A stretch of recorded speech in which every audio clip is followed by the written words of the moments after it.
كده كميه ملح محترمه. تمام.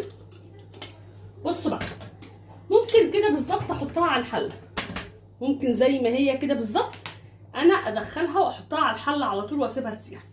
بس هتقعد معايا 4-5 ساعات على النار، ومش هتعمل لك الكميه اللي هي هتعملها لك، اقل من الكميه اللي المفروض تعملها. لو انا حطيتها كده على النار دلوقتي هتاخد وقت طويل جدا جدا على النار، وهتفضلي واقفه جنبها وخايفه تفور، ويا اما توطي عليها وتسيبيها، بس هتاخد منك وقت طويل. يا اما بقى ربيها بايدك بالمعلقه. يعني انا زمان لما ما كانش عندي مضرب كنت بربها بالمعلقه كده. تمام. ربيها في الكبه، بالهاند بلندر زي ما تحبي. تمام. انا هعملها بمضرب البيت، انا اسهل حاجه بالنسبه لي مضرب البيت. مش عايزه تعمليها بالمعلقه تربيها بايدك، ربيها مفيش اي مشكله.